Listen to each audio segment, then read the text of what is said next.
Good afternoon. I'd like to welcome everybody to another Market Matters video update. I'm Nicholas Forsyth, Director at Market Matters. Now, what we want to cover in this video is the banking space.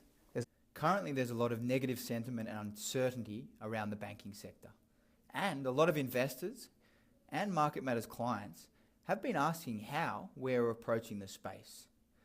Now, firstly, let's look at the valuation of the banking space. It currently trades on par with its long-term average, which is around about 12 times. That's a PE ratio of 12 times. Now, for anyone out there that doesn't understand what a PE ratio is or isn't quite well informed, a PE ratio is a good indicator as to whether a stock is trading at a premium or a discount to its earnings.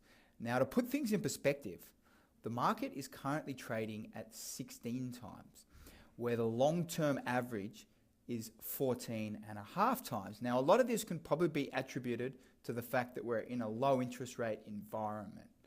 Now, also, on top of this, the market, if you extrapolate the banks and the resources, the industrial space is trading at 20 times. Now, what this leads us to believe at Market Matters is the risks around the banks moving forward seem to be factored in. At these current levels, where the current price earnings ratio for the banks is roughly 12 times. Guys, what do we mean by risks? Now, when we're talking about the banks, we're looking at three areas in particular. Now, the first one is bad debts. And we have seen some instances of bad debts being incurred when the likes of ANZ reported over the last 6 months. So there is a small amount of evidence that these have risen over the shorter term. The second thing is the property market. Now, we're at historically low levels for interest rates, and we're at historically low levels for bad debt. And naturally, as we move through the cycle, these will increase. So we're watching that very closely. The third thing is capital position.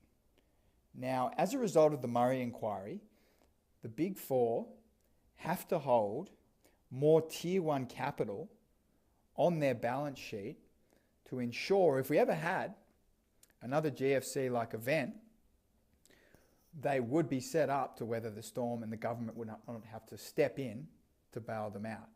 In saying that, at these current PE levels, relative to the market, it leads us to believe a lot of these risks have been factored in.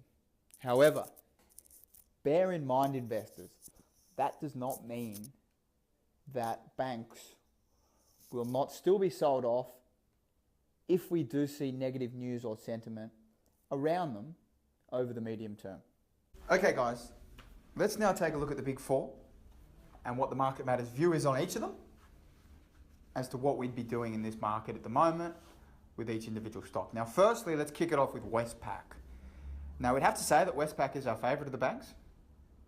It's trading around its long-term average. Now, its long-term average is around about 12.2 times, currently trades at 12.5 times. Now, the dividend yield, based on the current rolling yield, is 6.4%, and that's 100% fully franked, like all the banks are.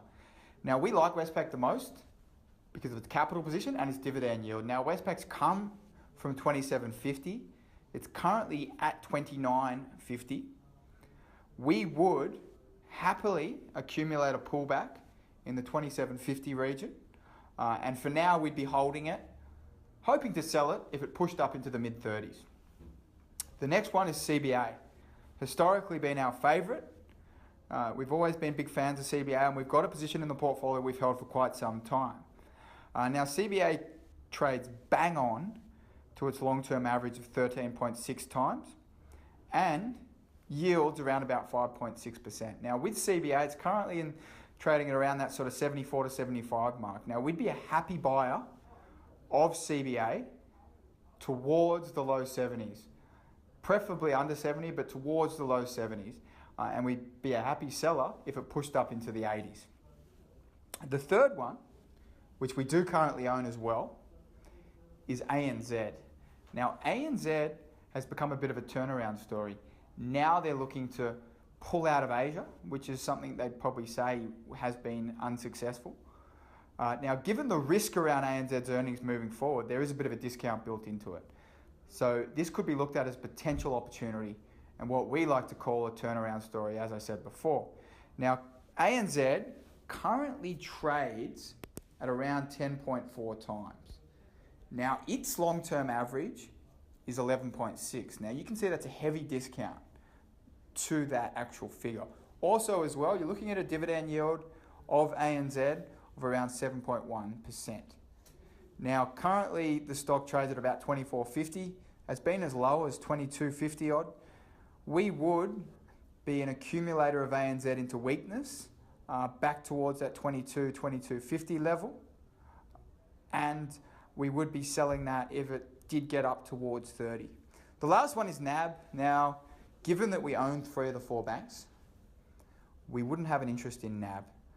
Now, just for people that hold NAB though, NAB does trade currently at 10.5 times, which is a slight discount to its long-term average of 10.7.